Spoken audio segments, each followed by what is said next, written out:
squinting all the time. Yeah. Okay. How we doing? We just need to run into questions. Oh, Can I just ask I'll do it. someone to- Or, yeah, oh. Anybody want to volunteer? I'm volunteering one of our guys. Okay. For questions, just one run the microphone around. Alright. I'll leave it off for now and then also for anyway. Oh, thank you. Okay, well, get on up here. We got our Facebook Live feed is on. Yes, sir. Okay, thanks everybody for coming. I will introduce everybody. So I'm Imua Maunakea II. I'm Executive Director of Imua TMT, and like I said, this is our second panel discussion on TMT and the issues around Mauna Kea that's going on in our community right now. We invited the Kiai to come down, the protesters to come down and speak. We've heard that they are, it's unclear, some people have declined, some people said they don't want to be here, some people just haven't responded. So, but if anybody is interested from the Kiai to come down, we've got space. And also, if this is kind of last minute, so we're happy for anybody to email imuatmt@gmail.com and have the conversation. And I think we'll discuss a little bit about that soon. So, up here, and you guys get a chance to introduce yourselves a little bit, but we have Michael Lovejoy, who's an undergraduate physics student here. He recently wrote an op-ed in support of TMT in the Honolulu Star-Advertiser. We got Makana Soma, who's a Commander Schools grad, UH Manoa physics grad. He's now studying astrophysics on the mainland. And we got Roy Gao, who's an outreach specialist with the Institute for Astronomy. And then hopefully Maria Martin, founder of Imua TMT, will be coming down here to talk shortly. So without further ado, why don't we just do this starting with you, Michael. Tell us what your thoughts are on the 30-meter telescope, why you want to be here today. Well, my thoughts personally are that TMT is an incredible opportunity for not only astrophysics in general, which is my major, and astronomy in general, but also for Hawaii. Into the microphone. Oh, sorry. But it's an incredible opportunity not only for astronomy, but also for Hawaii. We're going to be on the center stage of astronomy. We're going to be making cutting-edge discoveries, and I think it's going to be incredibly tragic if this telescope is moved somewhere else and those discoveries are made somewhere else. Michael, why don't you tell us a little bit about your background too, where you come in on all this? So I'm a freshman going to the school, and I'm majoring in astrophysics. I've been interested in space and astronomy my entire life, and I am looking to eventually get a PhD. And I think that living in Hawaii my entire life, I think that I am appropriately able to just state my opinion and say that TMT is going to be incredible and it's going to make all these different discoveries, and I think that's something that science in general just really needs. Okay, thank you, Michael. Makana, why don't you tell us a little bit about yourself and then what your thoughts are on TMT? Sure. Hello, Mike. Hello, everybody. Once again, thank you for coming. Thank you for sharing space with us, and thank you for engaging with us in peaceful, respectful discussion. Yeah, that's why we're really here, to just talk. No need to fight today. So, yeah, there's a bit of background. Sam kind of said it. My name is Makana. I grew up on the west side of the island from Okaha. Grad, Kamehameha, grad here, UH Manoa. Now going to Ohio State.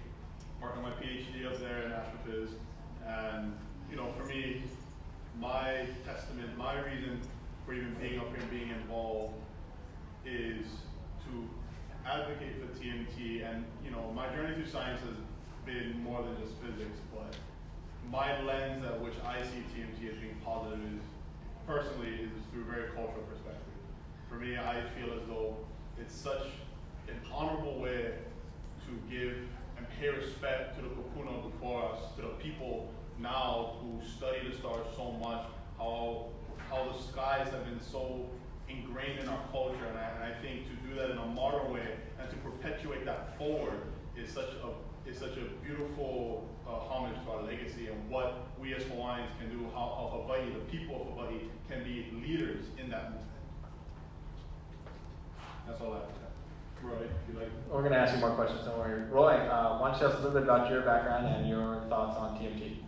So I'm the one person on this panel who did not grow up here. I've been here for 12 years as an astronomer at the UH Institute for Astronomy.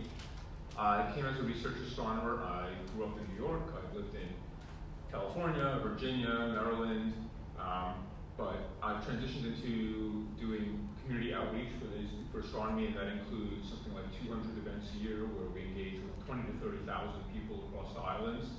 That's always been a passion of mine, and I really enjoy doing it. I'm here to provide a little bit of perspective from like a little bit longer term, having been involved with astronomy here and with the community, and also a little bit more scientific perspective. I've been using the observatories on Mauna Kea since 1994, so this is a quarter century of experience of going up there and using telescopes that I can share. Makana, thank you, Roy. Makana, Michael touched on something that I think is a question on a lot of people's minds in our community, which is, to what extent do you think everyone's voice is important, or do you think ethnically Native Hawaiian voices are more important, or perhaps believers in the Kapu religion, or that the sacredness of mountains are more important? To what extent do you balance that in your view? So, personally, the way I see it, the protectors, they have gathered support, they've gathered the voices from people who are not ethnically or from Hawaii. They're getting a very international perspective, and there are people supporting them. The way I see it is that, being that TMT is the kind of project that it is, it's a project of international impact for a very long time. I do think the voices of everyone here in Hawaii have weight. I think they all should be considered, they should be heard, and I think they should be part of the discussion. That's my personal opinion. Michael, you brought that up a little bit. So how do you feel about that? And do you feel that there's been a pushback on you because you're not ethnically Native Hawaiian? I absolutely agree with what he said. I believe that all voices should be heard, and I'm not going to pretend like there hasn't been a pushback. I've already had people calling me racist for writing this opinion article, but that's not deterring me, and I feel that every person who lives in Hawaii is going to be affected by TMT, and I feel that every person who lives in Hawaii should have their voices heard for that reason.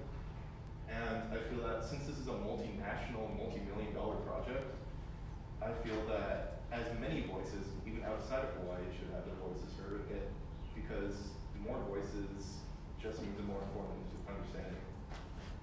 Do you want to speak to that, Roy? Or? I'll speak personally to this, not as any sort of, and I'm up here mostly personally, despite my institutional affiliation. So, yes, obviously, I've been here 12 years. I have kids who were born here and who go to school here and who are citizens of the state of Hawaii. And I'm actually personally disheartened to hear people say that my voice who's out here fighting for education and research and teaching shouldn't matter, because have you heard that personally? Yes. I've been told to go home. So I find that really disappointing. I think my parents are immigrants to the United States. And my grandfather was killed in Auschwitz, so I know something about persecution and genocide, and I think that going with that sort of divisive argument is not really helpful. And there are people here I know who have been here for 4, 5, 6 generations who've been told their voices don't count, and I frankly don't understand that, because this is their home. There's no other place for them to go. They should have a voice. We're a state, and that's what counts. Can you tell us a little bit about the benefits that TMT will bring, Roy? I'm going to start with you because you have kind of the expertise in it. So, I think a lot of the discussion has been about the jobs which it will bring, which is roughly 140 long-term jobs and 300 to 400 construction jobs. There's a lot of work to hire locally. There's my workforce initiative, which has trained dozen, actually probably over 100 people who are in the STEM workforce already in Hawaii. But beyond that, there's the scientific exploration and the growth of knowledge of humanity. So we can talk about the search for planets around other stars that could host life. We can talk about looking for the earliest galaxies in the universe. I think expanding human knowledge is a noble endeavor and is part of what makes us human. It's not a question of what will I learn today that can benefit me tomorrow.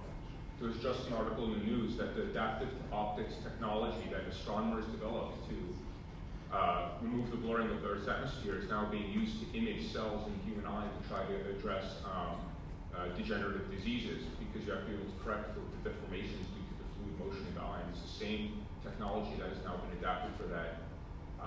LASIK surgery kind of depends on that. So there are human benefits. I think it's more of it being a noble human endeavor. I think TMT, we also shouldn't look at TMT alone. TMT is part of the system that we have here in Hawaii of astronomy, of observatories. And they work together and they've grown to make Mauna Kea the scientific, astronomically most productive site in the world. I think we think of Mauna Kea as being part of, oh, it's Hawaii and it's Hawaii astronomy. No, half of the world's population is represented by the countries that do science there. Half of the papers, scientific papers that come from ground-based observatories come from Mauna Kea observatories. And TMT grows that and continues that. If we don't have TMT in the future generation of observatory, then that will slowly wither away, and that part of global astronomy, global research, and the light that shines upon Hawaii and the light that comes out from Hawaii to the world will fade. Thank you, Roy. Oh, Leah, why don't you come on up? So, real brief, we'll have Leah talk. Where do we sit? Leah right here. Yeah. So, Martin is the founder of UH TMT, and we'll have her, Leah, we're going to get back to this conversation about the benefits, but we started off, Leah, just by saying, why don't you tell us a little bit about yourself, introduce yourself, and then kind of your intro thoughts on TMT, why you want to be here, and what you think about the whole thing. Okay. Hi, my name is Malia Martin. I'm not from the scientific community, although I benefited from it, just like everybody else in Hawaii. I've been in actually a different industry in Hawaii for about the last 2 decades. I've been in Hawaii's largest industry, well, second largest industry. You might know that the largest industry in Hawaii is actually the military. Second largest industry is tourism. That's where I've been working for the past 2 decades. And I support the 30-meter telescope in so much that I support other industries in Hawaii like astronomy, other science, tech, engineering, and math industries that take up less land space than the military and tourism. I support industries that are sustainable, that we can grow our own, hopefully, scientists and engineers, mathematicians, technicians, with our cultural awareness to be in Hawaii and to lead these industries.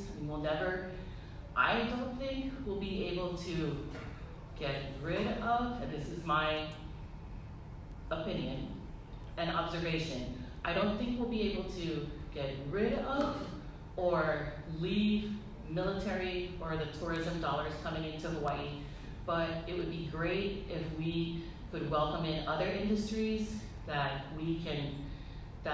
are geographically unique to where we are here. Renewable energy, other things that have to do with tech, and especially astronomy. And our sacred mountain, Mauna Kea, just also happens to be one of the highest, clearest points in the Pacific. It's big enough to share. And this particular project, unlike other telescope projects in the past, has been willing to engage with the community to be more environmentally responsible. And I think this is where we should start over with astronomy, so that's why I support it.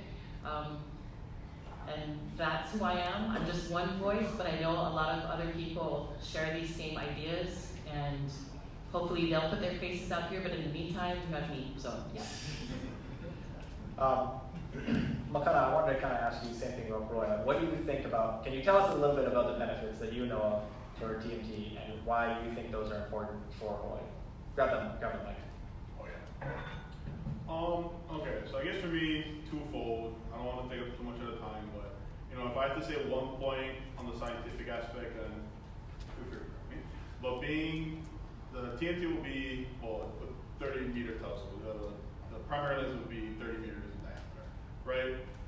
In the northern hemisphere, it's going to be the largest land-based, you know, observing telescope. That's big. Like that's fun. What that tells you about what kind of gathering and resolution it can do to the sky is, I mean, I can't even put into words on just how phenomenal that really is, and what that can tell us about our understanding of the cosmos and beyond. For me, if I had to turn the page now to a more community sense as to what I've seen and the promises that have been made, it's just the investment into the education, the public school education that they're going to get. You know, for me, growing up on the west side, I went to Wynot High School my freshman year. And, you know, I graduated from Imua because I was a transplant 10th grade. And honestly, I can say the real difference between the two is just what's available, what are the resources available. And, you know, it's hard. There's not a lot of funds out on that side. And a lot of other communities very similar. They just don't have the funds to do so. And to have a project come here and want to give that kind of investment, and that's just, you know, they're going to be here for, if they get here, they'll be here for a while. These investments can grow. But the fact that they even want to put that kind of money into Think Fund and to advocate for things like our group of Puel, right? They want to help get young Keiki, get kids involved with education and outreach, and get them to see, like, you know, connect science with the culture. I think that's beautiful. And to be honest, that's the only reason why I'm up here. That's why I'm here instead of in Ohio. You know, a lot of people ask me, you know, am I a conduit? Am I being, you know, puppeted by TMT? I promise you guys this: I'm not here being paid by TMT. No one is here puppeting me. This is Makana's voice right now. I'm purely talking out of my own volunteer time. Mike, do you want to speak to that question about, you know, the benefits TMT you know about and why you think it's important for Hawaii? Well, as someone who's grown up in Hawaii my entire life,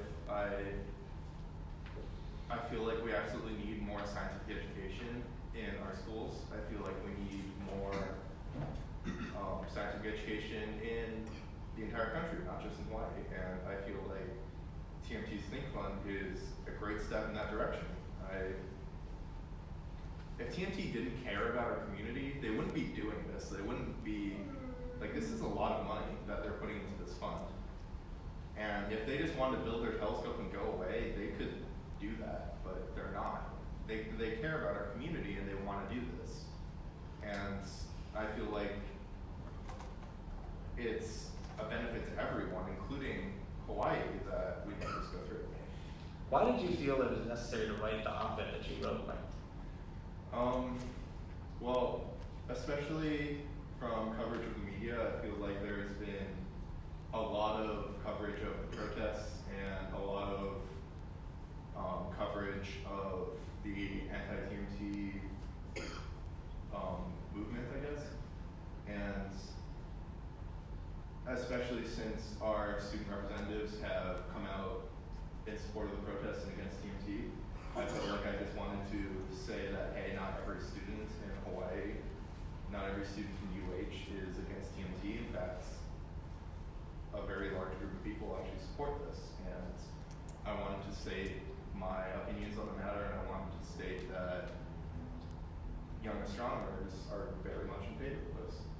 Well, yeah, I'm on a similar vein to you. Why did you start the Imua TMT? Because I know, you know, we started, it was like a Facebook page, right? It was fundamentally where we came from. Why did you do that? Why did you think it was necessary? Why did you get involved? I guess I happen to find myself involved, but it's interesting that you say there's a lot of students that support the 30 meters telescope on campus, but then why don't you see them? Why don't you guys have a parade and a march and a song and a dance and a hand gesture and other things? Like, that's part of why we are not in the media. We don't have those exciting things, and I apologize. We could try to make up those things, but that would just be reactionary.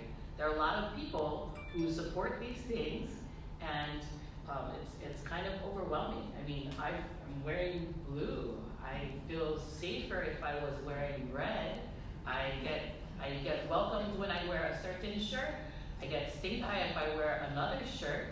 That's ridiculous. This is a college campus. This isn't elementary school, even though this is happening in elementary schools also, where the children are being asked to take sides like red and blue. What?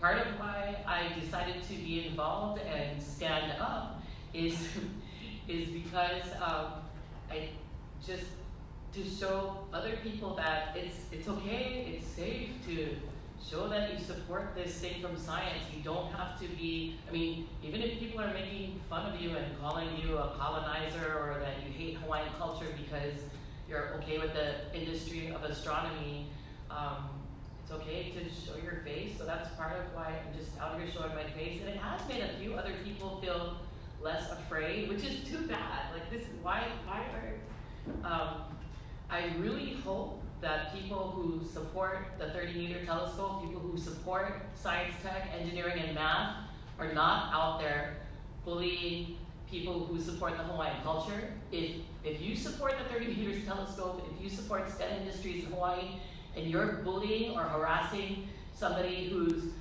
expressing the growth we've had in the Hawaiian culture, stop.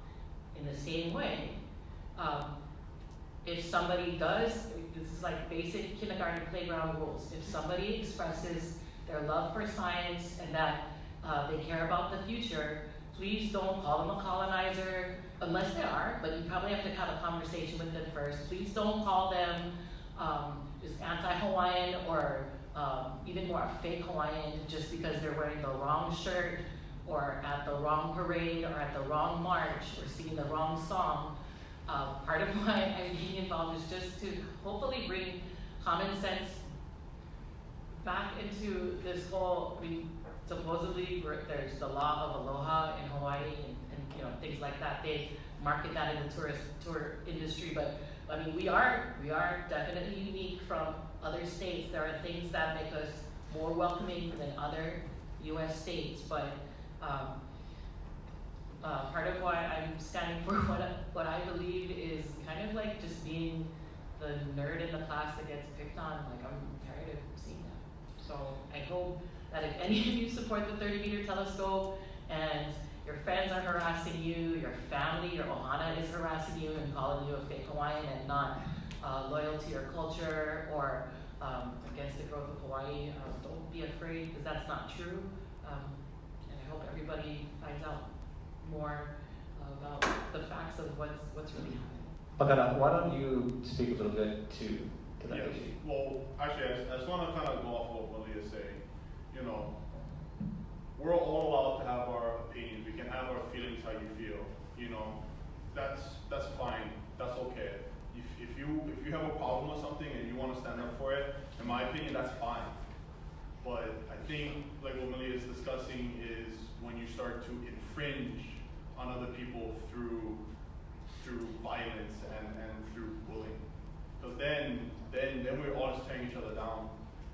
You know, one thing I can say about the protection and how the communities are coming together, what I find beautiful is just the kind of money that comes from these communities that are coming together, banding together. Makai, like I'm happy, I'm glad to see that. Because if there's a problem, if someone's not happy with something, we should stand together, right? For those who feel that way. For those who feel another way, they stand with other people who feel the same way. But I guess the only thing is that if you want to take it a step further, instead of going to social media and calling out people there, and instead of giving, you know, threats and harassing people on the streets and whatnot, stink eye, you know, we can take it one step further. We can have a discussion like this. Yeah. You know, and I think that's the next level to taking that kind of power and making our voices much louder. For whatever side you decide to stand in, or for me, I view this more of a spectrum. Wherever you land in that, I think your voice is important, and if you really want to make it known, when the opportunity comes and the table's set, and we're asking for everyone who wants to talk. If you sit in that chair and you talk with us, not with us, just people, other people involved, I think that's a very powerful way to help this movement grow. Michael, wait, you want to finish the thought on that, William?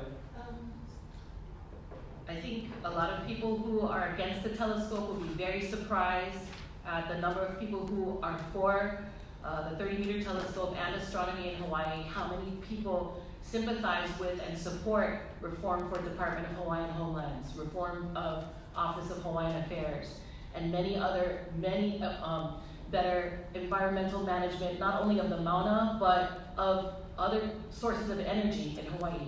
I think they're always surprised when they find out, like, what, astronomers care about the environment? And they're all shocked. I think there's not enough dialogue going on, and so I just wanted to say that, yes, this, like, actual dialogue should happen, not just posting and being keyboard warriors, but. So I do want to open it up to questions. We're trying to establish ground rules for questions. Just please ask a question. It's not necessarily time for speeches in respect for everybody's time for the panelists. Obviously, we'd love for people to come up and be on the panel, especially the Kiai, but like, I want to ask you one question before we go in, and Uncle will come to you. What would you say to TMT supporters out there now? What would you say to them since you have the chance? I would say that if you believe that what you're doing is right and you believe that you're standing up for what is right, then stand up. Don't be afraid. Don't let other people bully you into not saying anything or pretending you're against it. And I'm not going to say that's the majority of what's happening, because I don't think it is. I think that both sides are being, in the majority, respectful, but there's always going to be a minority who are fighting. And I feel like for a while I was in that same boat. I was always for TMT, but I knew that there were a bunch of my friends who were against it, and I didn't want to create conflict. So I just decided to be quiet until I decided I can't really do that anymore. And I feel like everyone should take that step. Yes, please, Arjan. I am a. Can you talk into the microphone so we got you, right? No, in the microphone. Oh, Yeah. You can stand if you like. Yeah, you can stand up. If you don't mind, I will see you. Yes, I'm a kapuna in my 80s. Sorry, is it on? Sorry, the microphone. I didn't switch it on, but. Let's see if we can figure this out. Oh, testing. No. Well, just project. That's fine. Give me this thing. No. It says it's charged. Okay. Just talk really loud. Oh, there we go. If you're talking to this. It's gonna work. Okay. I'm a kapuna, 40+ year resident of Hawaii, my whole professional life, physician, with 3 keikis who are part Hawaiian. I feel in Hawaii I'm living in a pluralistic society with lots of different kinds of folks. But the real kind, the touchstone origins, got to be the Hawaiians, part or all, mostly part now. And I'm just asking this question to the panel. Is it okay to be 100%, maybe 80 to 100% in favor of the demonstrations, the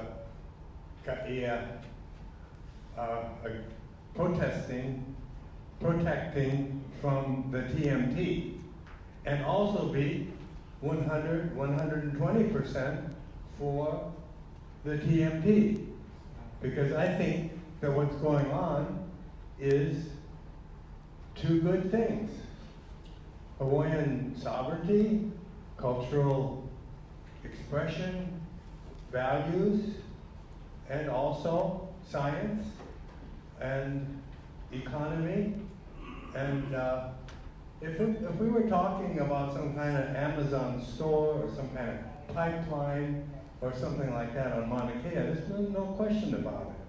But I think that the distinction has to be made between the kind of values represented by TMT versus other possibilities. And turning back to the clock, to the revolution, the takeover, I don't think anybody wants to do that. We can't do that, so we have to be very careful. Thank you. Okay, so I think one of the things is when we turn one mic on, it like switches them. Okay. Turn this one off. Here. So whoever wants to go first, why don't you start with that? So just to recap, just to make sure we all understand the question, meaning you're kind of saying, can you be, I guess, in a nutshell, can you call yourself someone like for sovereignty, someone for the Hawaiian people, and yet still say like Imua TMT? Is that kind of what you're asking? Can there be that in between? You know, it's funny that you asked that.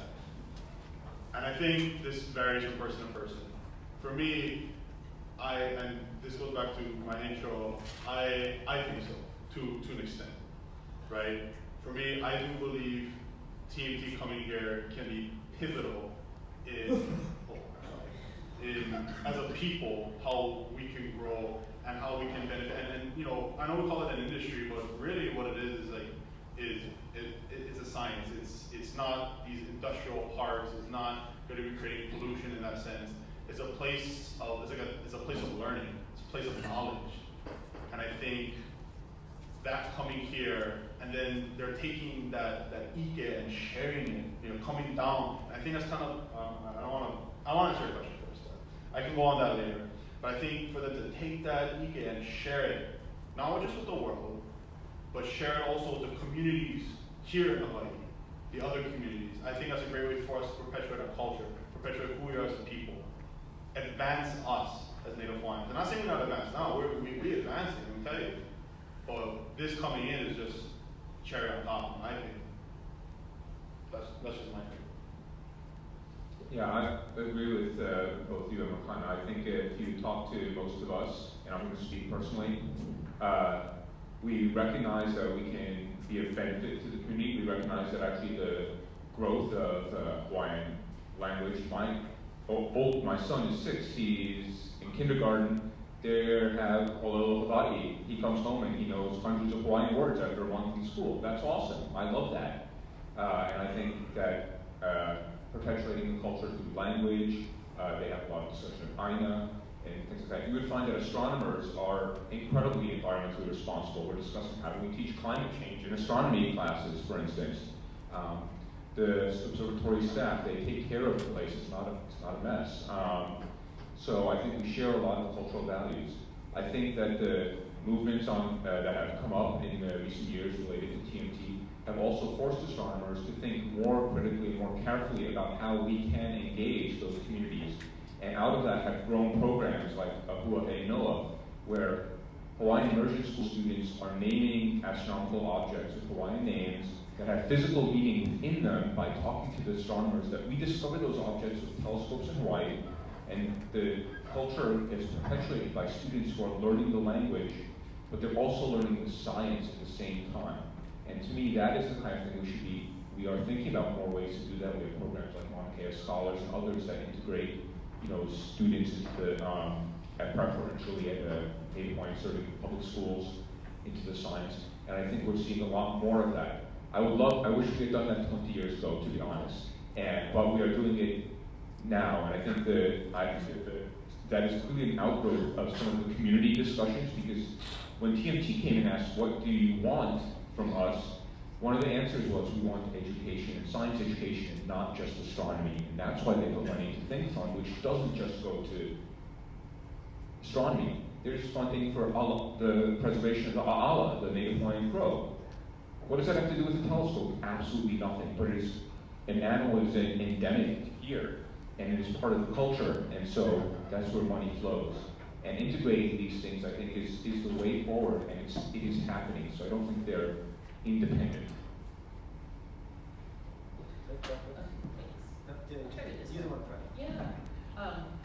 I think it's interesting with people in the Hawaiian community who want to talk about sovereignty and independence, and we should be looking at energy independence, whether you believe in the independent Hawaiian nation or if you accept statehood in the United States. The fact that we're in the middle of the Pacific Ocean We need to be working on energy independence, and that is an area of science, tech, engineering, and math. And it would be amazing if we could lead and model how indigenous people could lead in those scientists. Wouldn't, I mean, at the university here, even though I know there's conflict between Department of Hawaiian Studies and other departments, but look, we're a university that has a college, a school of indigenous people. We need to use that, and we need to use us. Like, they should be, Hawaiian people, Kanaka Maoli students and applicants should be infiltrating the Institute for Astronomy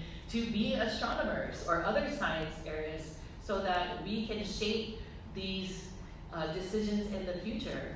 I mean, wouldn't it be amazing if that we welcomed in technology, whether you call it Western technology or what, but if we welcomed in science industries like the Moore Foundation that sponsors the 30-meter telescope, if we welcome these industries in, and then like, what if we are, I mean, not that it has to be racially based, which scientists do what, but what if Kanaka Maoli scientists found a way to clear all the unexploded ordinances off of Kaho'olawe? What if we were able to lead the world in helping clear landmines in other countries? What if we were to lead the world in solar power, wind power, desalinization of water? All these things that aren't necessarily related to a telescope, but other science industries that can set us apart as being unique and individual and independent, whether that's political or just by the fact that we're in the middle of the Pacific Ocean and we're the people here, we have these opportunities. Why are we telling other people to, why are we telling these industries to go away, that we don't need them, that we don't want to lead in them? I think that's a real missed opportunity for Hawaii. Michael, do you want to address this question of whether or not you can be favor of sovereignty and TNT? Yes, I think you can. I agree with the other people on this panel who have basically alluded to that. I feel like I'm very much for, personally, I'm very much for the Hawaiian culture. I'm very much for the Hawaiian cause. I feel like there needs to be more Hawaiian language taught in education. I feel like there needs to be more Hawaiian culture taught in education. And at the same time, I feel like TMT isn't corrupting that or isn't twisting that. I feel like TMT is a natural extension of that area. You alluded to something that I'm curious about for the panel. Do you guys think that Hawaiian culture is static, or can Hawaiian culture develop, including TMT, that kind of thing? People, because this happens a lot. People say Hawaiian culture is this. It's only what the images that we see in the tourism industry on the mauna, the hula, the language. Can it include astrophysics? Makana, maybe that's you, because you're the native Hawaiian astrophysicist up here. I mean, quick answer, so real quick, I do see the hands coming up, and I think I got an order, so as soon as I answer this one, I promise we'll continue. Yeah, but I see you. I'll be right to get. Real quick, answer what Sam was asking. I mean, from what I understand, just the notion of what a culture is and how I feel integrated into it, I do feel it's an evolving thing. You know, throughout history, our leaders made certain changes that were enforced on our people in order for the culture to survive. And I think from there stemmed a lot of beautiful things from it. So in my opinion, whether I think culture is very dynamical. I mean, people are dynamical. Therefore, in my opinion, culture is dynamical. And sorry, what were you saying with the astrophysics part? Can it be integrated? I think it's already there. I think Hawaiian culture, we've been studying the stars for a very long time. We have a very strong connection to the stars. So I feel like it's already there.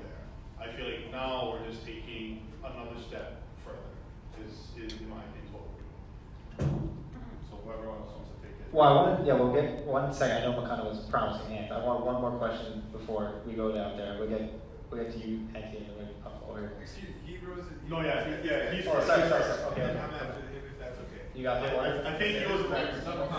He probably. I didn't see anybody, Makana, so you tell me. So I saw Butterman over there. I saw him, and I saw you. So, and I think I saw Hawaiian, I saw him. Yep. Okay, So so 1, 2, or 4. So one thing for Malia, what would you say to, because you were mentioning, Native Hawaiians that are now in the physics departments, like the infiltration thing, again, which is excellent, I hear what you're saying. What do you say to some of the people that are in these industries now? I think there's people that have voiced their opinion that are against the TMT now. There's some Native Hawaiian physicists that are coming out. What would you say to them if you had the chance to talk to them?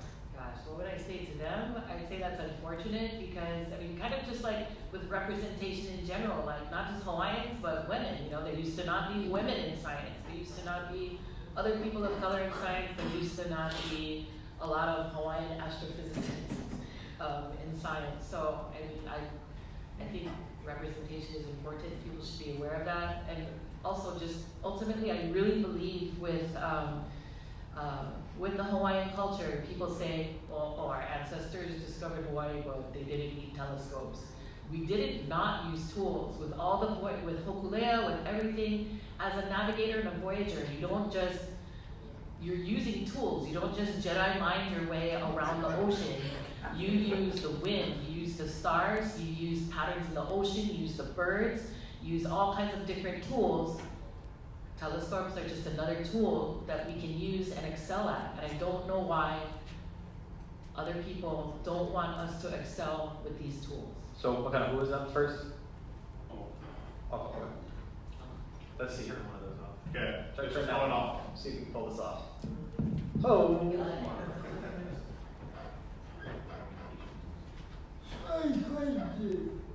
Yeah.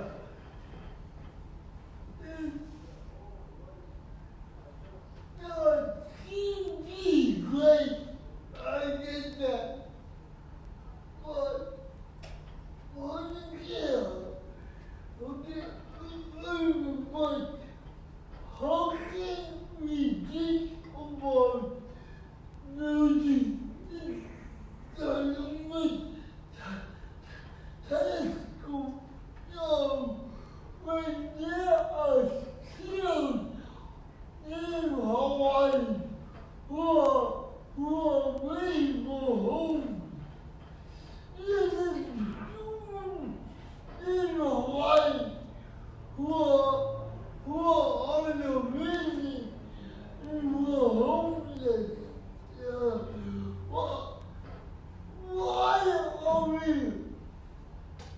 Why are we ignoring them? Just because telescope,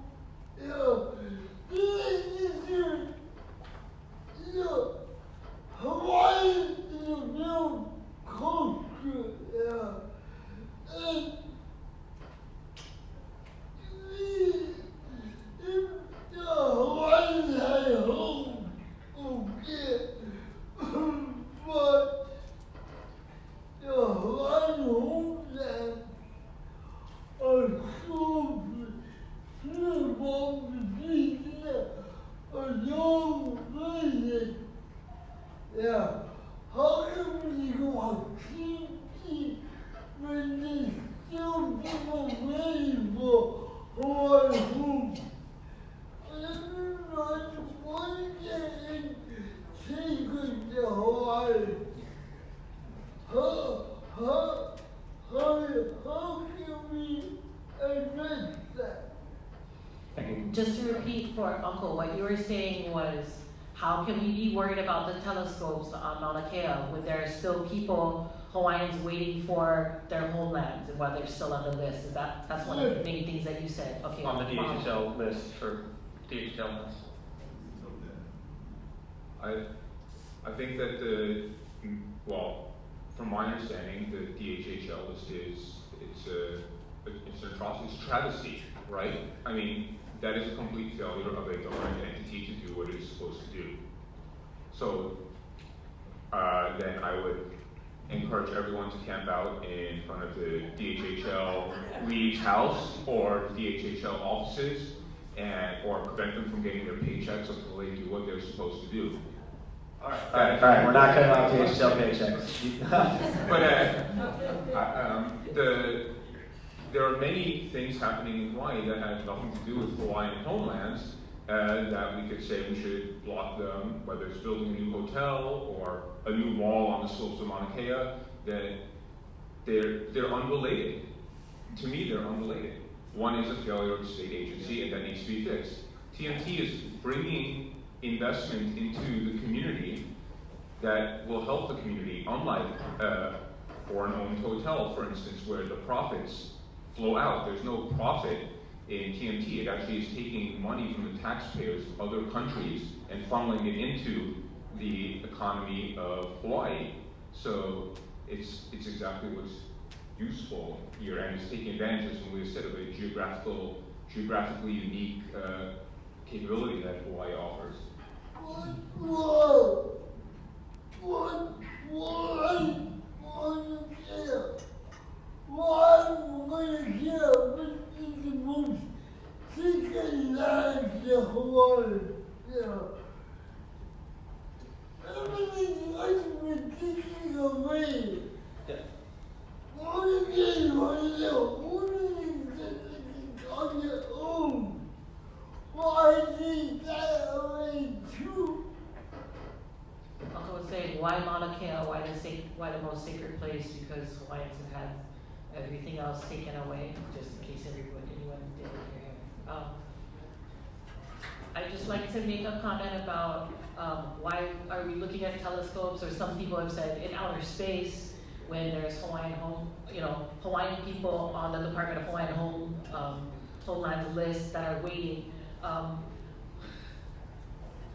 Like Roy said, these are separate things. Like, why are you watching the Rams and the Cowboys play at the stadium when people are still on the Department of Hawaiian Homeland list? Like, there's separate things. There's some things that are separate, and we do have to address this. It's not the kuleana of the astronomy industry to even be involved. It's nice that they even care, but I really hope that everybody up on the Mauna is registered to vote, registered to camp out in front of our officials and make them do their jobs. But these are separate issues that don't have to be related any more than the telescopes and DHHL, football and DHHL. Or the other person. So I think you're next. So I don't know who has the mic. You turn around. Thank you, by the way, for your question. Okay. How's it, guys? Wakani Christensen. I got just two loaded questions. Is it working? It's working. All right. My first question is going to UH, and with the controversy that's happening now, just from what you guys are saying, there seems to be a divide on campus. And so what has leadership done on campus to keep everybody together and keep everybody focused on learning? And the second question is, you got two sides of this, right? And then finding the root of the problem and solving it. Because the problem solvers, astrophysics, where things come from, how things are made, space between everything. But really, how do we solve this problem and understanding human nature, understanding that the politics of Hawaii haven't been focused on Hawaiian issues for the last lots of years, many, many years. It's not your fault, it's not Hawaiians' fault that right now TMT is not being built. It's the fact that we ignored issues that have plagued the Hawaiian people for so many years. But because we're smart, because we have to get to the table and start this discussion, which is what you guys are doing, how do we come to a cohesive, and what is the solution to this problem? You got that one? Yo. Okay. What's the solution to the universe, astrophysicist? So What's the solution to all of this? I'll answer the first part, into the leadership. For me, I've been off this campus for some time. I don't, personally, all I can see is the way the leadership on this campus has been trying to, I'm talking about admin, I think they've been doing their job in the sense of just, like when Lazarus put out this statement about, we need to all come together regardless if we're on opposing sides or whatnot. and as a university, as a community, a learning community, he called it, still be able to focus on the objective of a place of learning for all of us to learn. And part of learning is hearing other people's sides of the discussion. To me, that's the extent of what I've seen in terms of leadership. So sorry, my answer's a little brief on that, maybe someone else can answer. But I will answer your second part about resolutions, compromise, et cetera, et cetera. So I will admit, yeah, the history of Hawaii is not pretty. There have been promises that have been broken. Sam will not agree with me on all of them, but nevertheless. I'm not on that. Nevertheless, you know, the history's not pretty. You can go as far back as you want, and you know, we always got the short end of the stick. And in my opinion, even in the sense of Maunakea, the history of the telescopes up there were promises that weren't kept. And you know, not everything up there was necessarily tono. I completely agree. What I will say is that with this particular project, it's very different. It sets the bar to a new high that these other telescopes, in my opinion, are going to need. And when you ask me about a resolution, this is where I go back to the notion of a spectrum, is that there are some people, when myself, my friend, and Sam and I, we were all up on the access road, we spent the night there, we talked to a lot of people. There are people who said, you know, you have 10 or so facilities. Why do we need another telescope? Let's take a few down. And then I asked, what if we took it down?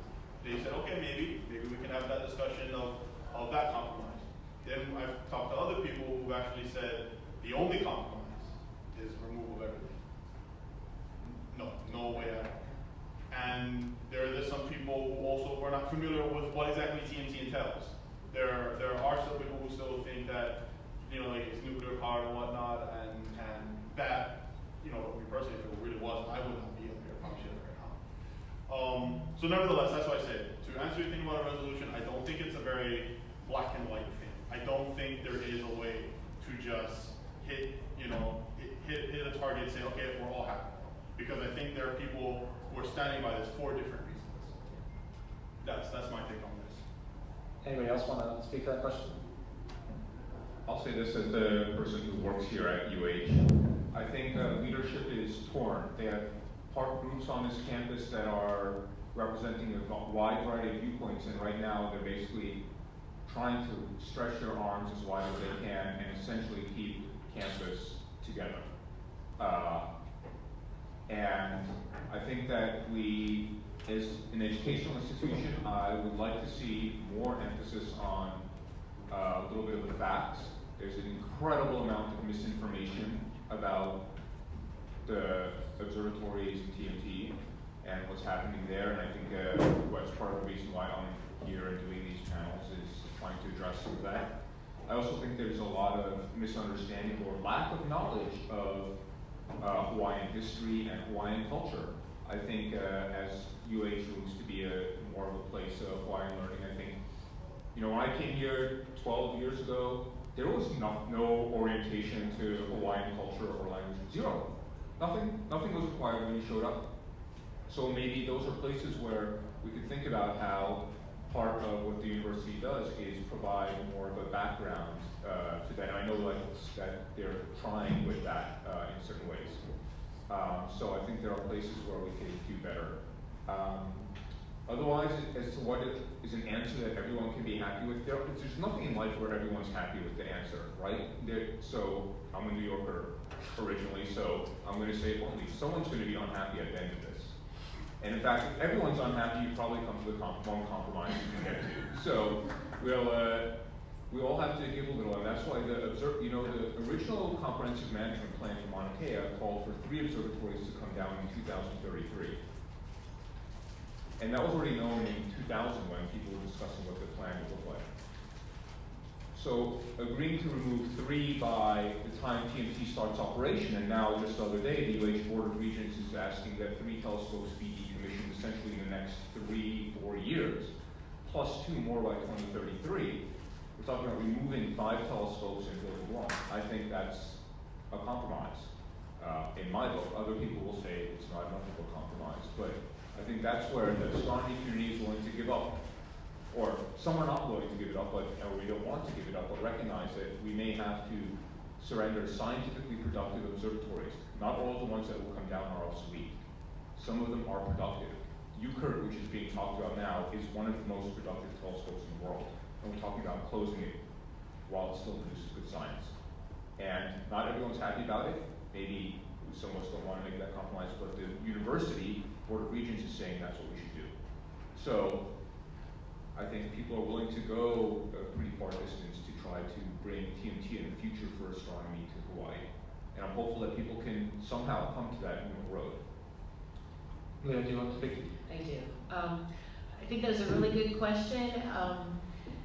I think the state does a great disservice to the university for making the astronomy industry in charge of this. There's a state film department. There's a state, department to handle these things. There should be a state department to handle the astronomy industry or other STEM industries if they're really going to be serious about this and not burden an academic research institution with having to fight this out amongst themselves. I think, again, it's something on the part of the state lacking leadership in keeping things organized and being responsible. I mean, everything with the tour industry doesn't stem from a department in the university.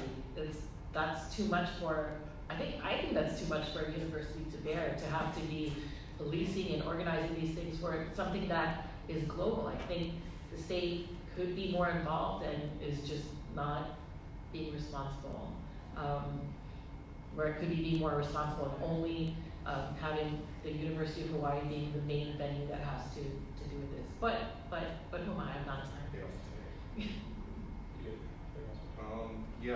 I wanted to briefly touch on the reconciliation of the legal aspect of TMT, and I wanted to talk about how TMT legally they don't need to be compromising. They have a valid permit to be on the mountain. The permit was challenged and yet again validated by the Hawaii Supreme Court.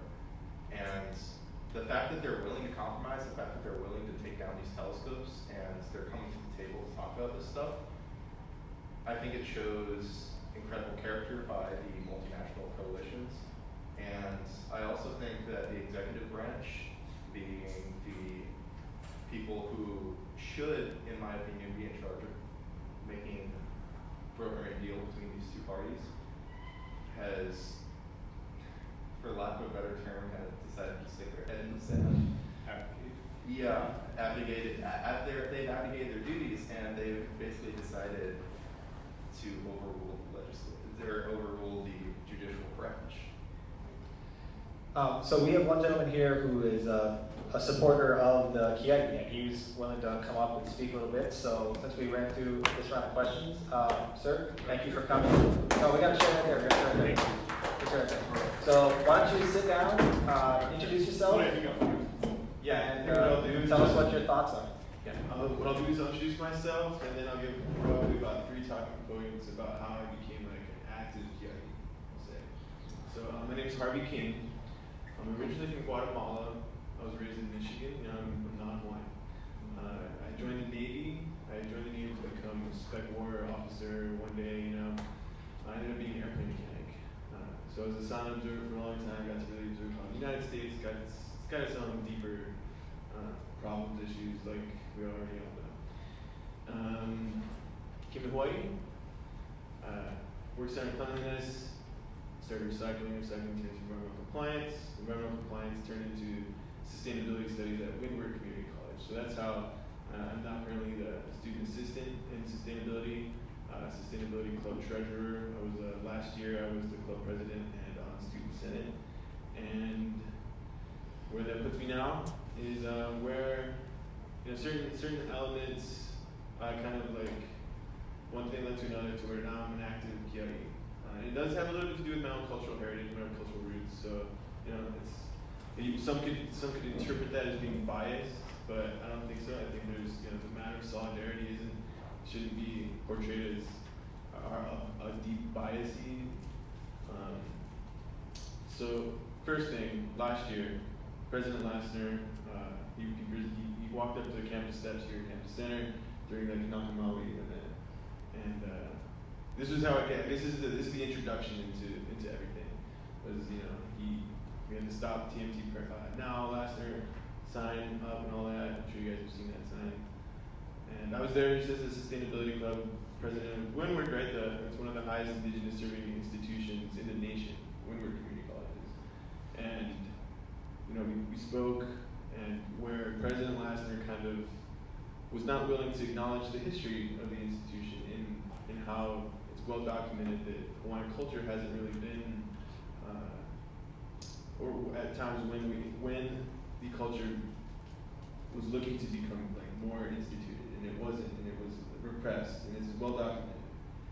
He chose to be ignorant to that. So it was like, okay, that was a red flag, But I sent him an email anyway saying, President Lassner, I really feel that if this telescope could be in some way a World Heritage Site that means to be exemplar of the navigators, in astronomy, moving forward into future societies. This is what we're looking at. There's like future studies element to this. What would that look like? What would it look like if we could also make the entire archipelago a World Heritage Site and really protect and hold in high esteem, the greatest forms of knowledge that we have to cultivate as a society? And he said, his answer to me was like, oh, we tried that already. In layman's terms, he didn't say it like that. He told me, do the Office of Hawaiian Affairs. They made plenty of efforts. Second point was, as a student senate member over at Windward Community College, Mr. John Ciotti, he was on a panel on the TMT issue. If you guys don't know Dr. Ciotti, he's foremost in the astronomy here in the UH system. I posed him the question, what are the practical benefits of the technology, of the advancements in technology that can be harnessed with the telescope in the face of climate change? And his stance was that climate change isn't anything we need to worry about.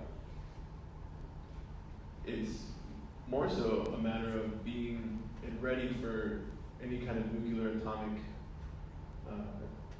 strike that could send an EMT, and it could wipe out all logistics, and it could stop all food production. So our biggest fear shouldn't be climate change, it should be nuclear war. And so then I retorted with that and asked him, is the TMT a means to then advance nuclear atomic, or along those lines, is TMT an argument to also advance nuclear atomic arsenal? And he had no answer. Rightfully so. What really did me in was the town hall that was at Vai in March of this year, where Mr. Gregory Chun made the comment when he was asked, how will the institution practice Pono management on the mountain? And his answer was kind of a null answer. He couldn't really, he kind of spoke in circles, but in that process, he made a comment about that there is no credible source of Hawaiian knowledge. And so that was where it was a standstill. That's where I could not even fathom that the institution, the person that President Lassner put to represent the institution on this issue, made that comment. And so it's out of no disrespect to the astronomy community. It's I think it's where the people who are the ones mediating the advancement of the telescope have kind of just sidestepped in the acknowledgement of the local culture, and even gone so far as to try to undermine it. And so that's why a lot of Kia'i feel the way they do. That's why there's so much anguish. Even it's not just frustration. This is like severe impairment. This is severe emotional impairment. How can anyone react to something like that? And so that's what I would kind of leave it at for now. If anyone wants to ask me a question or continue on with, lots of benefit to the telescope, absolutely.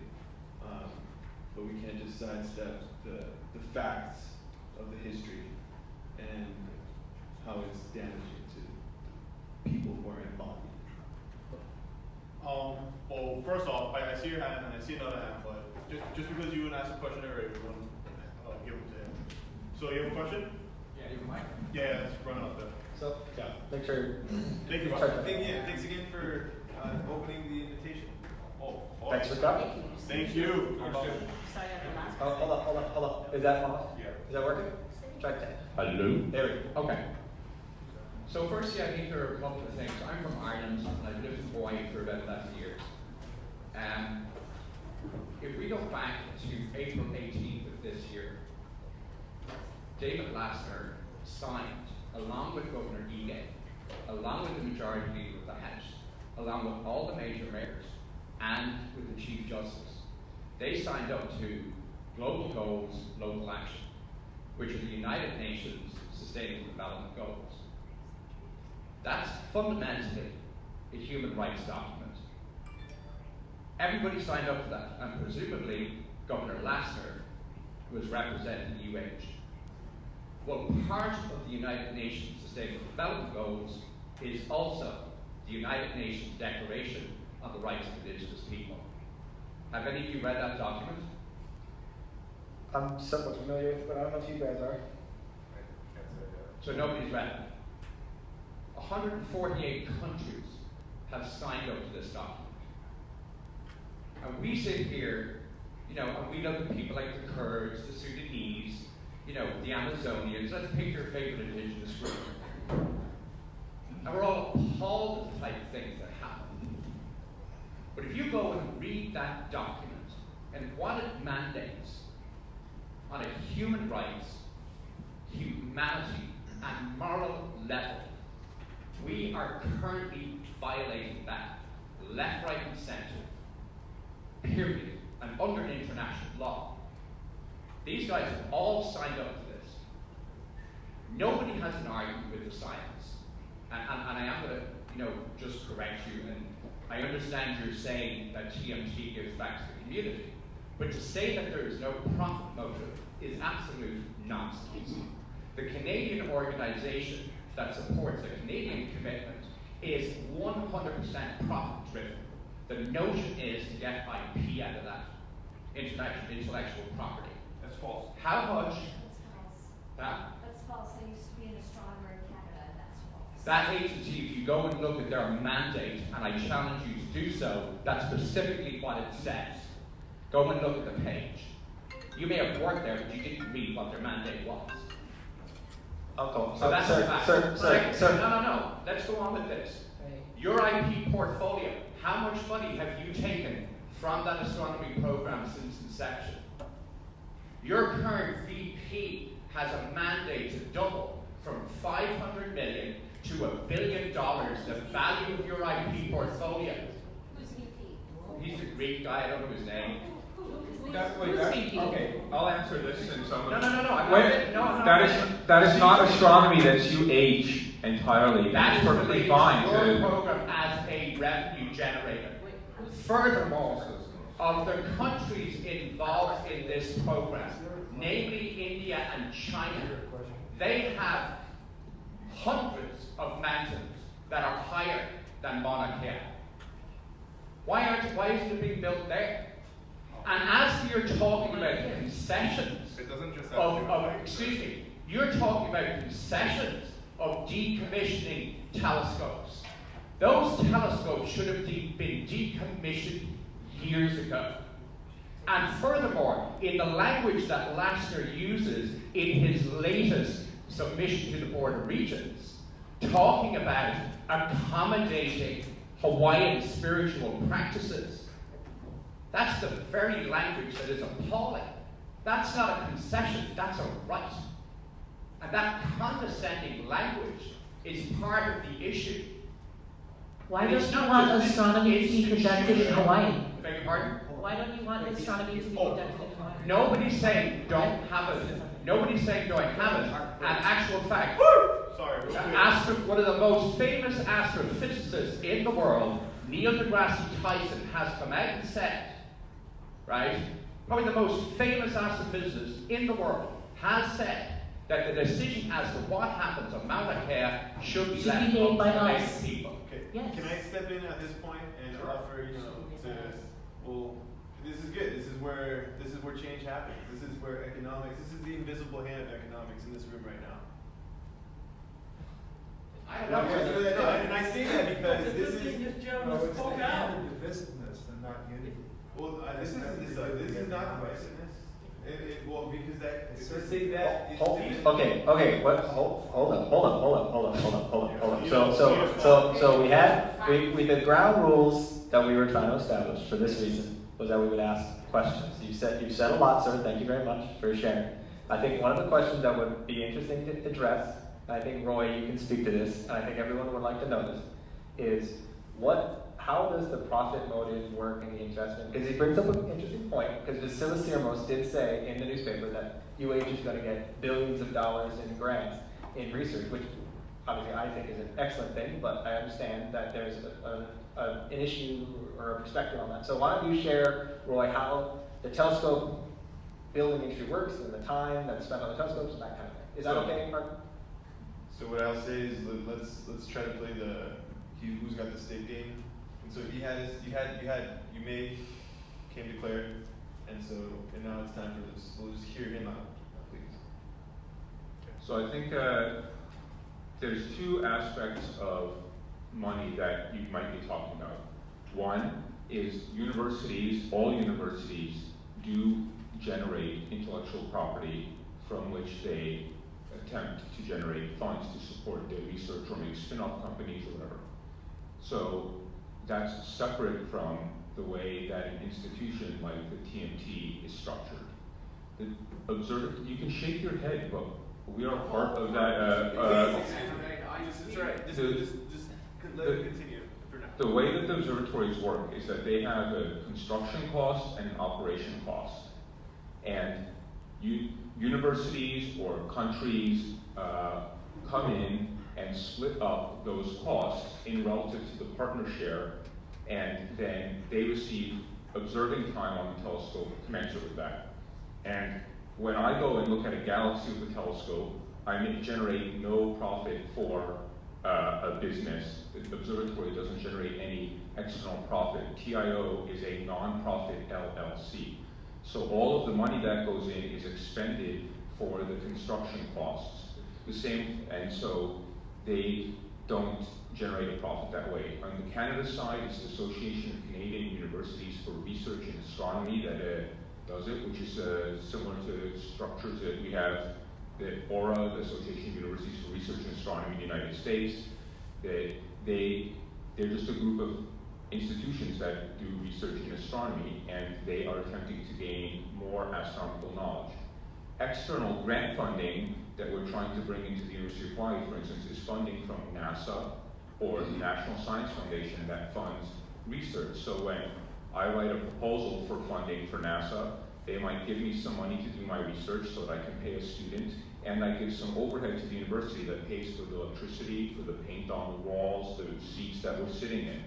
And so that money is not profiting anyone. It's actually profiting, if you want to use that word, the state, because it is actually bringing income to the university to support its operation from taxpayers outside the state of Hawaii, and in some cases outside the United States of America. There's no money flowing to a CEO buying his island in the Caymans or whatever. It's nothing like that. So that's what that money is supporting. As for the indigenous rights component, there has never been prevention of anybody practicing their cultural practices of Maunakea. That's actually one of the rules, one of the rights on the mountains. The cultural practitioners are allowed up there. So there's nothing. It's not that we accommodate them. They actually have the right statewide to do that. So I want to butt in and just to express a gray area on that note, because that was the primary concern is this is a human rights issue, and that's where it's kind of led to. This is things build up over time. We'll put set the overthrow aside. We're not throwing it away. Just put sidebarring that conversation. DHHL lands. You raised the point about that the telescope is not relevant to DHHL. That's false. It's incredibly relevant because the access road to go up Mauna is on DHL land. That is the what's the revelations of DHHL agreements that were made 50 years ago that never fall through. So that's and so we can leave it now. We can put that aside. We can put that aside now also. And where I think it kind of boils down to is where the rhetoric kind of falls. Why are we kind of undermining that these people still exist, and like as if they're why are they're angry and that they're bullying us now for like, well no, it's because they're if anyone like, I think Trump used that word vindicated, right? If anyone's vindicated, it's Hawaiians on this issue, and that's my opinion, and that's also supported by a lot of evidence, and so can we? Well, I think Makana wants to respond. Okay, we can get a response. I wanted could you clarify more how human rights violations are taking place because of the astronomy industry? If you could just clarify, that would be great. I would recommend that you go and read. No, I would like you to clarify now. Thank you. Okay. Sorry. One of the leaders within the agency that is in charge of the United Nations Declaration on the Rights of Indigenous People. I don't know the name off the top of my head. I'm more than glad to send you. I just want to hear. I'm more than glad to send you the name. I don't have every name at the tip of my finger. And they explicitly linked, and I believe the letter that was written to Governor Ige that said to him that you are currently in violation of international law. Could you tell me what rights are being violated? You would have to read the So entire. I have to read the Could you entire. tell me what rights are being violated? So I mean, this is where it goes into so- beyond the telescope astronomy. Okay, there's land and water rights. Land and water rights issues are primary. It's the fundamental. But can you speak it, Harvey? Can you? Guys, real quick. I'm so sorry to cut you off. Can I just remind everybody to please respect the ground rules, and when someone's talking, please don't cut. I mean, I know I just cut you off, but I just need a. No, I know. Yeah, I just want to reestablish that. Please, just let's just be kind. Hold on right now, please. Okay. Sorry. Hello. Okay. So sorry. Under the Declaration of Human Rights, it gives Indigenous people the right to self-determination of they and their lands. And they get to determine what is sacred. That's the right that is being violated. Your colleague said something there a second ago, and I can't specifically remember what it is. There is no doubt that those rights are being violated. Oh, sorry, I have to go back. I happen to be a financial analyst and an economist. So to suggest, I understand that at an institutional level, you as scientists may not see any profit. That goes into your IP portfolio. Currently within your licensing of your IP generates enormous revenue for the universities. That's a fact. That's a revenue. That's a profit motive. Specifically from astronomy or any kind of science? Your whole portfolio. I mean, the notion. Portfolio, both the science in UH or specifically from astronomy? No, I'm talking about any of the institutions that are involved. That goes back into your portfolio. I don't know what your IP portfolio is. No, that's the point. I'm not even an astronomer, but as a scientist myself, I'm not producing any IP. Not those of science produce any IP. I'm sure that if you look up, it's probably more. You're saying science doesn't produce any IP? Not all of science produce the same amount of IP. If you look up, it's because I'm probably need more engineering than physics. If you do particle physics, you don't produce any IP probably. You can produce something for electronics.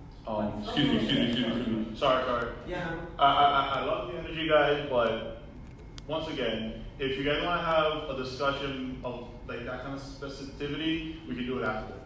But let's try to keep it. Try to stay on the track. And okay. May I ask that if I may submit to you as a panel the research and information that I have for wait. your evaluation? Okay. Well, you can send everything you got to imuatmt@gmail.com, and I'll read it. imuatmt@gmail.com.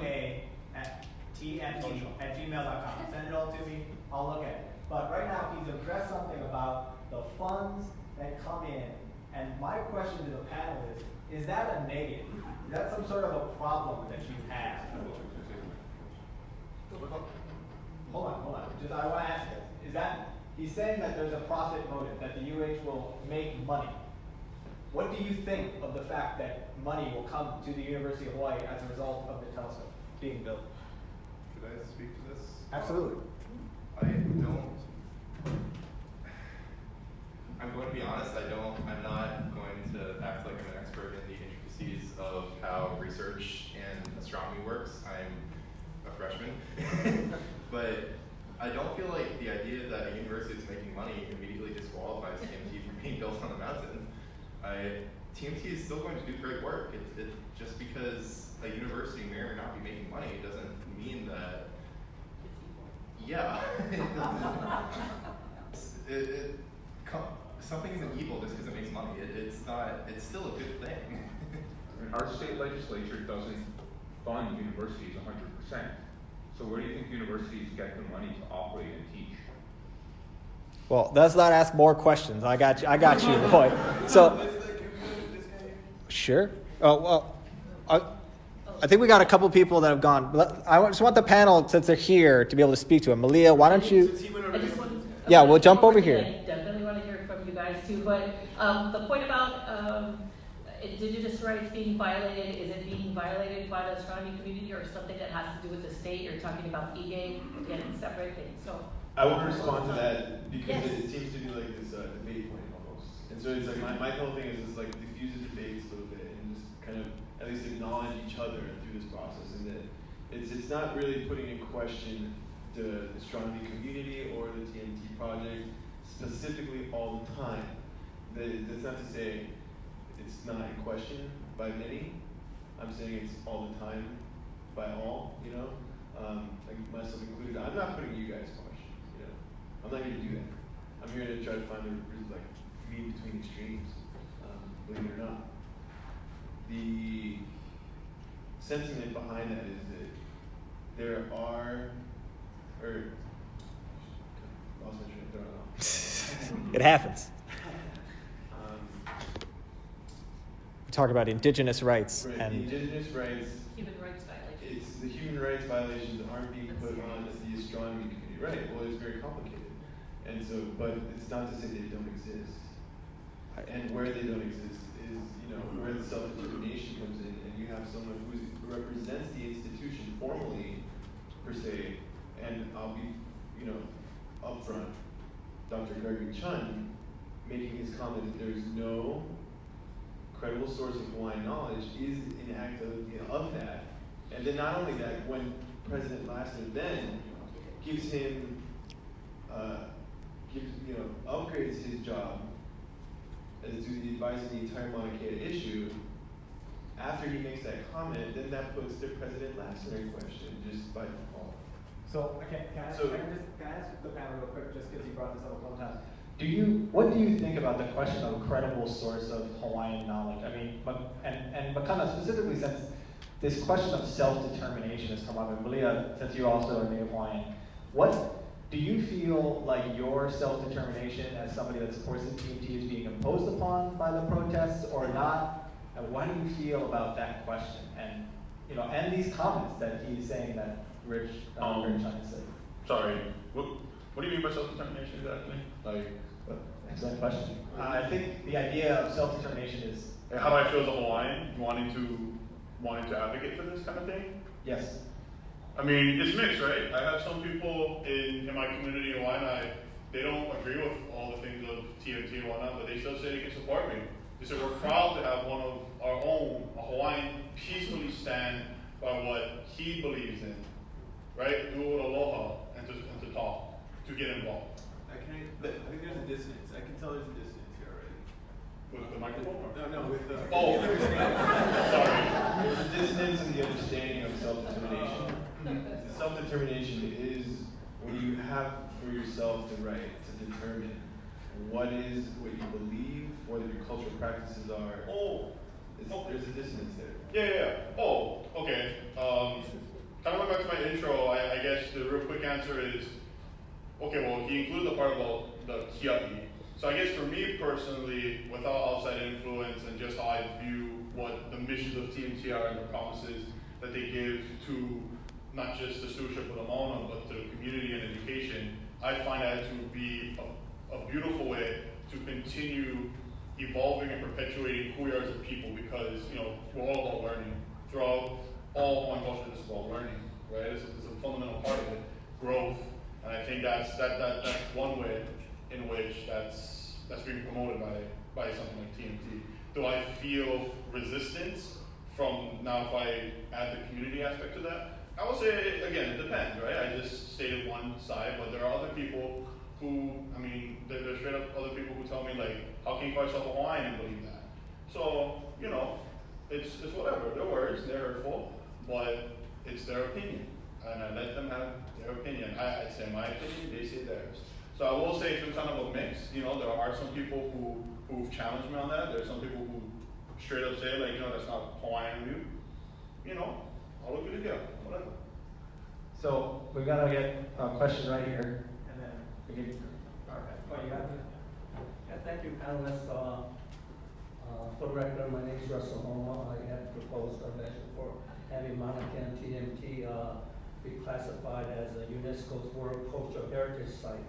And I know the gentleman was talking about earlier, and we had the officials from UNESCO come here during the time when we posted at International Congress of Union Conservation, and we had some officials actually had a meeting with the Maunakea Auditor people, even with the Pisces Pacific International Space Exploration Systems in Big Island, where they're gonna be one of the influential organization in the future, working with TMT, with the Maunakea people, getting ready for the Mars mission as well with the lunar Merlin development. So there's a lot of opportunities in Big Island with space industry, astronomy as well.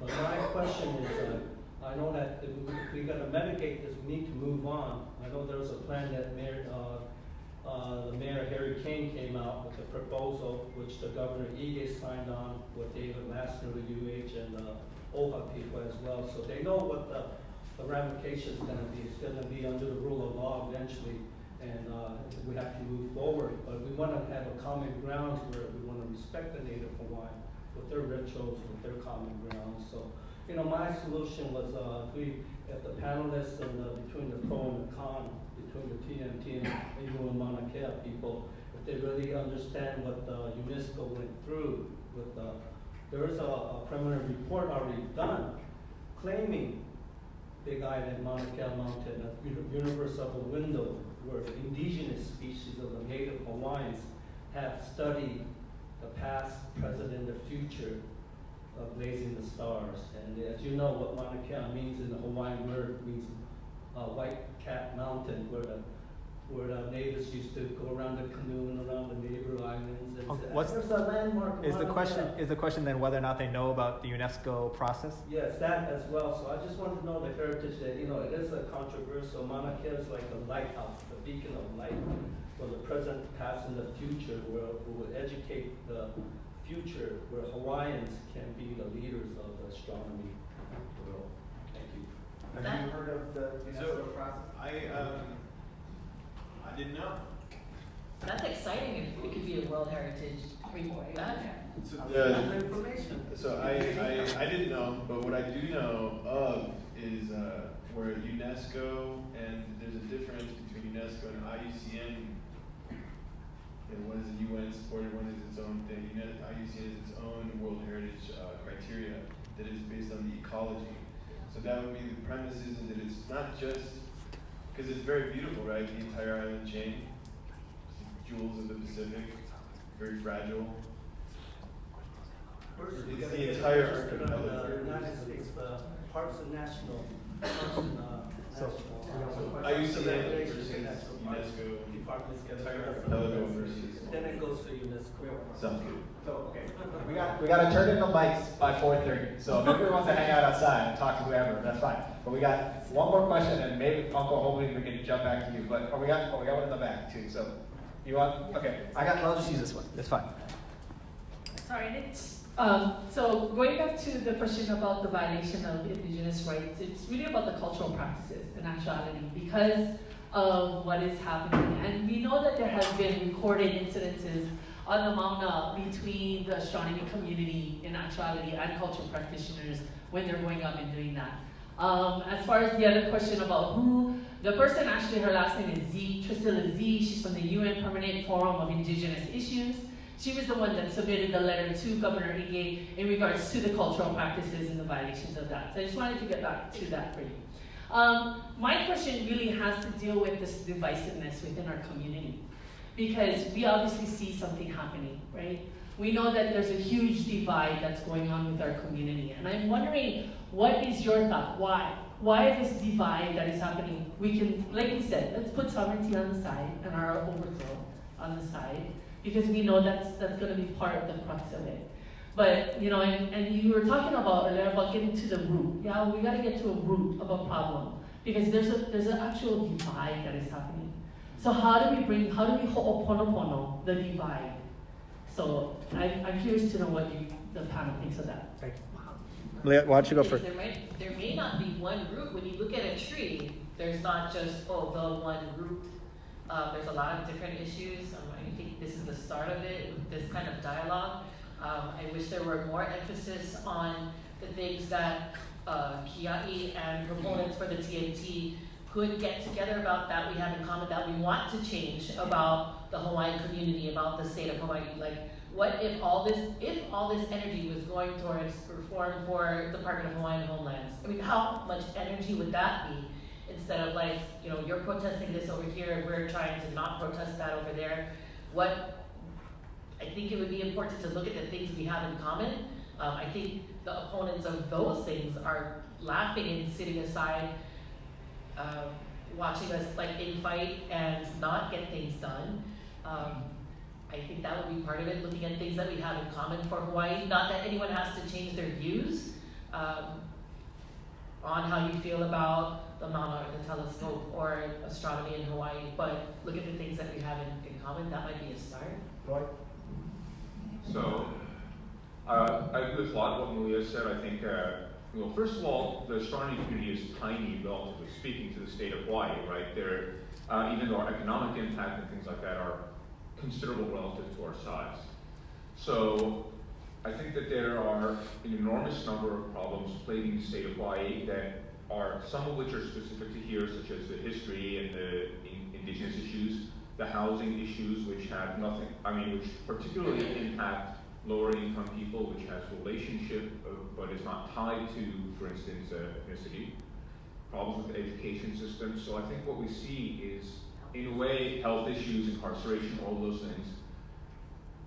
In some ways, it's a microcosm of what we see nationally.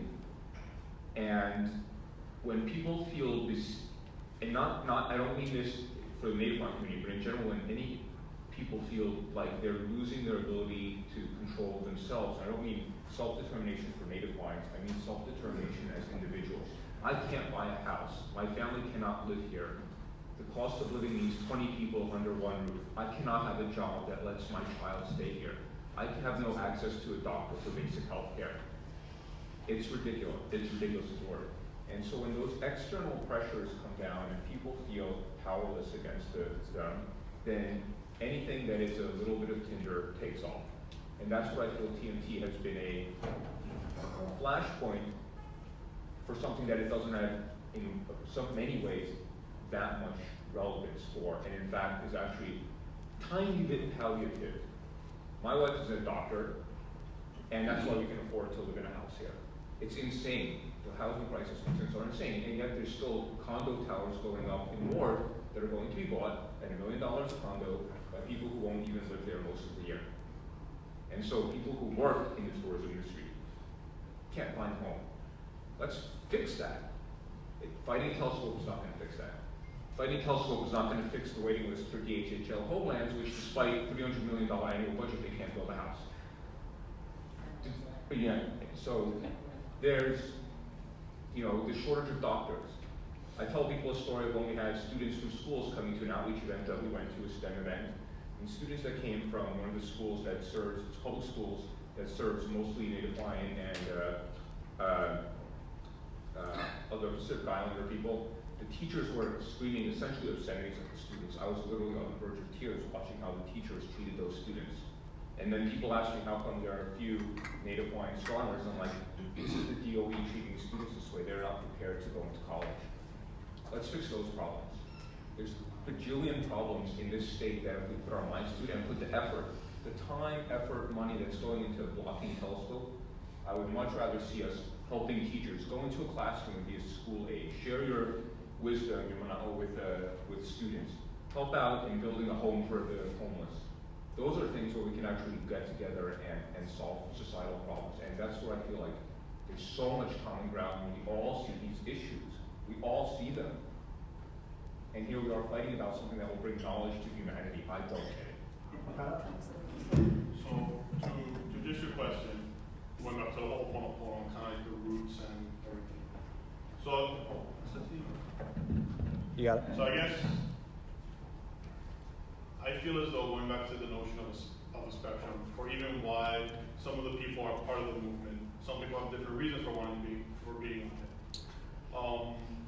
I think there isn't, I think Melissa and I said, there isn't just one root to it, there really is, there's many reasons. And I think the only way to really address that is to have a discussion about it. And right now, there hasn't been that kind of discussion. I mean, here we are, but honestly, none of us here are officially TMT. We have no power. All of us here are on our own time, right? So, I mean, I think this is a start, but I think in order to, and this goes back to like how I feel about the Manoa of all these communities coming together and speaking their mind. It's beautiful, it's powerful, but let's take it one step further when the people in charge, people who are in charge of these projects, you know, when they say, they lay a table and say, okay, like tell us your problems, but then they don't want to talk about it because they only want, the only resolution that they want is for the project to go, you know, out the door. And well, I mean, for some people that is, and that's why I said on the spectrum, there are people who just will not accept any compromise. Like the notion of a compromise is doing what they want. But then there are other people who say like, you know, we can be flexible. So I feel like to say, is there a way that we can all, you know, remedy this divide? I don't think we can seal it completely. I think there'll still be some imperfections. I don't think there's a way to hit unanimously and make everyone agree and walk away from the table happy. That's just my take on it. Michael? I agree with that. I feel like there are a plethora of issues that are plaguing the Hawaiian community, and not building TMT isn't going to fix those issues. And what we can do is we can focus on trying to fix those issues. We can focus on trying to build homes in DHHL, or we can focus on something else completely. We can focus on Hawaiian education. But what we shouldn't do is we shouldn't essentially make TMT the sacrificial lamb for which we're making the crucible of all other Hawaiian issues. And no, keep going. Yeah, I feel like there are going to be a lot. It's not going to be an easy fix, and to be completely honest, I agree with Makana. It's not by nature of compromise. No one's going to be completely happy at the end of this. It's just how that works, and I think that's, I'm not going to say a good thing, but it's not a bad thing. And I really, really hope that TMT does get built, because if it is built, the world isn't going to end. Harvard?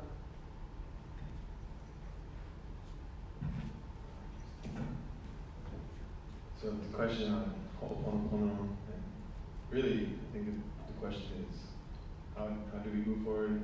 How can we? And what is the first step? So I just, in that, try to bring a sense of spirit, a sense of prayer into the room. If you'd all entertain me, or actually pay reference to the. Earlier I made the comment about the invisible hand of economics. What is it that advances society? What is it that the wealth of nations is really built on? And how does that move? It's times like these. It's right here. It's behind this mic somehow, somewhere in there within each and every one of us. So you know, I'm thankful to be here at the islands, and I want to use as an analogy, one of those problems, one of those social problems is lease rights and lease agreements for Native Hawaiians are very difficult to maintain, and this is like from a sustainability standpoint, you know, that's like my background a little bit. Why does it work? Why doesn't it work? How do we avoid the volatility? You know, for a farmer, the farmer is built on, you know, years and like even generations, but somehow a lease agreement is only available for, I don't know the specifics, but only for so long. So that's one of those like issues that like has to be kind of figured out. Those are one of those root cause problems. And so, to me, and this may or may not be relevant to DHHL and the overthrow, but it's a land and water rights issue first. It's going to be what it will be able to access the next step forward. And then in that, you know, that's food, and that's immediate first priority for Hawaii with its 8% food, you know, dependency on imports. You know, let's talk about how kalo is like the first step forward. I think we have, okay. I think we have time for one more question back here, and then just say your closing thoughts, guys, and then we'll go from there. We got to run out of time, but we got one more question back here, so go for it. We'll turn this mic off and now we'll turn on. Yeah. Okay. So, as the only panelist not for the TMT, we use you as the as representative of all of these. Well, I've volunteered. I've been given grace to be here in some ways. You know, so please. I understand you don't represent all of you, but since you're the only panelist up there, I was just address you first. Thank you for being up there, and thank you for trying to keep the peace. I think that's really awesome. But given that TMT will advance astronomy in many ways, given that Maunakea is the best site in the world for South Hemisphere for astronomy, given that none of the participants in the contested case hearing could articulate personal detriment to them and their cultural practices on Mauna, given that there is no scientific evidence that the aquifer, flora, or fauna will be harmed, given that if the TMT goes away, that will not resolve any issues with DHHL, and given that TMT has already provided almost $8 million for KT education in the last 5 years, given all of those things, under what conditions, what further specific concrete things would you need to support the TMT being built on Maunakea? Thanks. Awesome question. To go back to, I want to acknowledge you now, you know, for that question, because that's the kind of question that the key item need. You know, it's like, well, what is it? What do you actually need? You know, and not me. You know, I can't answer fully for the cultural practitioners. I cannot speak fully for the Hawaiian people. But what I will say is that, you know, Hawaii, the matter of Hawaii. It's a matter of Hawaii, not just a telescope, right? It's like we're all in agreement. It's not just a telescope. It's a matter of geostrategic importance. Hawaii is the geostrategic epicenter in the Pacific and therefore the world. You know, and peace, a sense of peace and dialogue with our federal government on its industry of war, is a big part of that. And that's where a UNESCO World Heritage Site could be a means to have that kind of discussion. I would love to start having that discussion with folks such as the engineers of Red Hill, because Red Hill is incredibly relevant to our national security.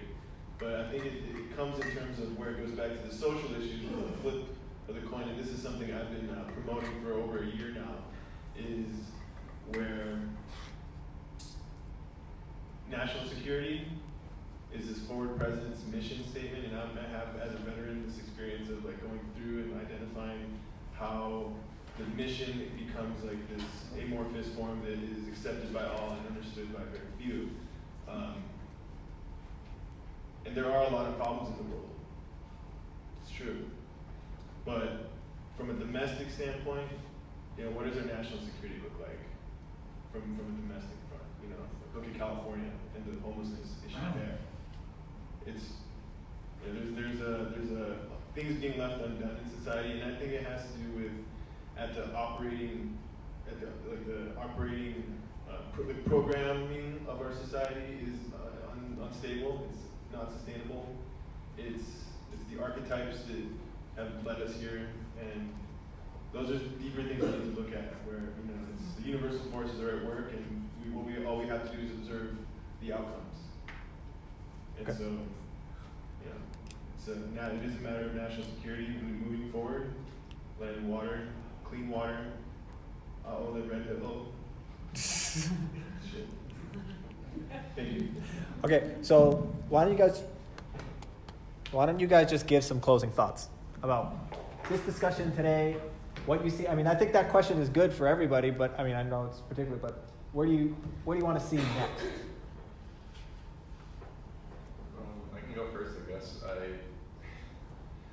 I don't know. My goal is pretty simple. I want to see TMT built, and I would really like to see the grievances of Hawaiian people addressed, but at the same time, the grievances, the idea of DHHL, the idea of Hawaiian sovereignty, it doesn't begin or end with TMT, and I just feel like the pros of TMT far outweigh the potential cons, and I feel like TMT itself is going to be a wonderful opportunity, and I really hope Hawaii is going to be the state that is able to reap the rewards of that opportunity.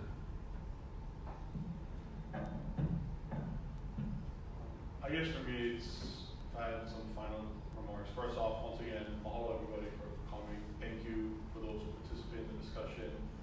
And I really think this is the steps that we need to take. I think this is the way we can at least come to some kind of notion of a resolution, or at least if not even that, to get the communities involved, right? Having this kind of dialogue.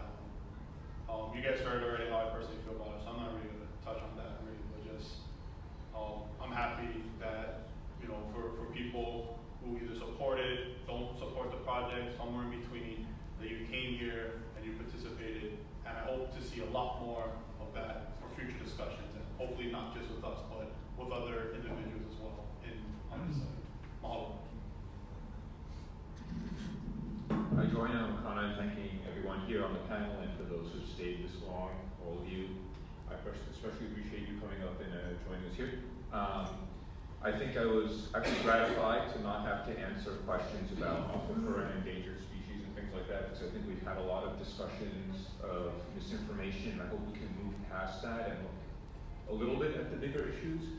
At the same time, I think that as we discuss whether it's Red Hill or in general the tourism or military industry here, hanging those onto TMT to me is completely unfair. We don't blame a new hotel developer for all the problems that Hawaiians have or the state is stuck with.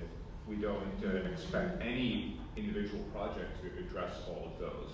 So in some ways, actually, it may be good that TMT has been a flashpoint for that, and so that it allows us to have those conversations, which I think the state has been afraid to do, and actually, quite frankly, I feel almost every state agency is a school failure, personally.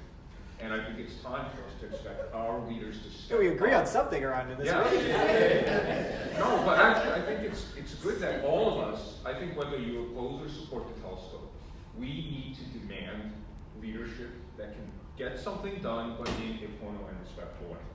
And maybe this is a time when people finally get sick of the way things have been done. And that's good. But at the same time, we can't wait for that. TMT is a project, or no other project can wait for global change or statewide change to go ahead with their thing. So I hope we can work together for those kind of changes. At the same time, we can recognize the benefits of TMT and also think about things like, I totally agree with, I don't know about a UNESCO heritage site, because I don't know what that entails. I can't say great idea, but I think that ideas like this, having a place on the mountain that's where people can learn about the culture and the ecology and the science and the geography and the geology. I've always thought that should be there. And having an understanding before you go up to the summit, for instance, it's important and we should have that. I agree with that. So maybe fund can move ahead with those things and think about how to reduce the tourism impact on the Mauna and the ranching impact on the Mauna and things like that. So I think there are lots of places where we can work together and we should actually, rather than fight over a telescope, just say, I would hope people could recognize a telescope is a good thing and we can, I think it actually is awakening the astronomy community to be more engaged in those broader discussions. I hope these will be worthy closing thoughts, because I have so many thoughts. Thank you so much for coming out. I hope this discussion continues. One thought, which isn't really, well, it's not really closing, but I guess to leave people with is half the telescopes in Hawaii are on Haleakala National Park.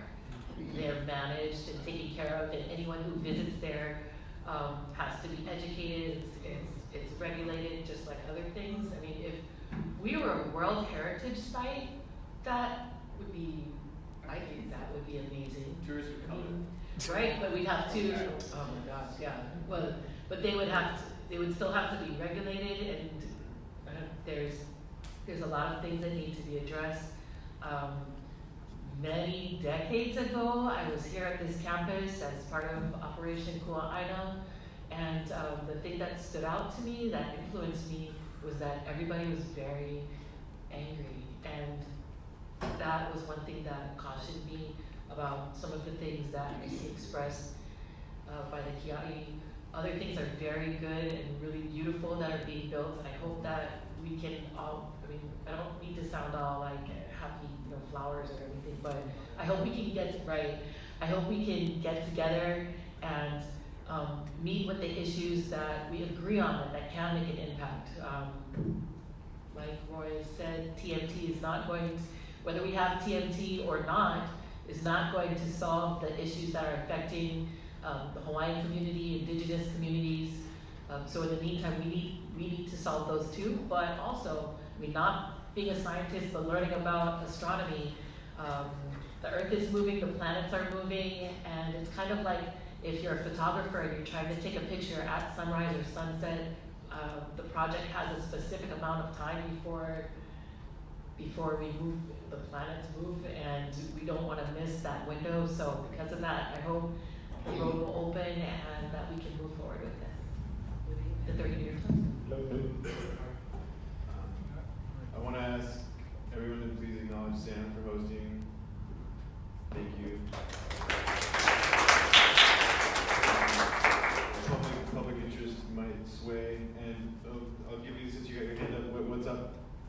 I just want to say that, to clarify, nobody is anti-TMT, nobody is anti-astronomy, nobody is anti-science. That's not the position. The position is that people are anti the TMT being built on Mauna Kea. Nobody has an issue with science, nobody has an issue with you as astronomers, nobody has an issue with progress. That's it. And to that, no, sorry, Sorry, these mics need to be back in 2 minutes. Okay, my closing thought is where leadership was mentioned, the topic of leadership, and where we have worldviews and the differences in the leadership of the worldviews is on the one end of the spectrum in the colonial realm, you have the conquistador. That is the epitome of the leadership. And then on the other end, you have the navigator. Both of them are the equal and opposite sides of the coin. And that's what I want to leave you guys with. The one thing I want to say before we all go, first off, mahalo everybody. Thank you very much for coming. Please, I hope we can get the Kia'i to come participate in the next one. I have no idea when it will be, but I will let you know. The one thing I do want to say though is, in all kidding aside, I know we've been harping on the state a lot and the state workers, and I understand the criticisms are a lot warranted, but just to all the people that do work in the state and the county and the cops and the guys that are up on the mountain keeping it clean and the observatory techs. I mean, everybody has struggles and we all criticize them, but there's a lot of people in the state and the counties working really hard. I just want to say I appreciate it. I think everybody does. I think we all want improvement, but I just don't want them to feel left out in the sense like we all know that like Bill Isla, Governor Ige, I don't think they're evil people. I think they're working hard, and it's hard. It's tough. It's really tough. And I appreciate what they're doing. I hope they can do more. I hope we can focus on these issues and get more support for them to push the reforms they want. But I thank you all for coming here and talking about it. And mahalo. See you guys next time.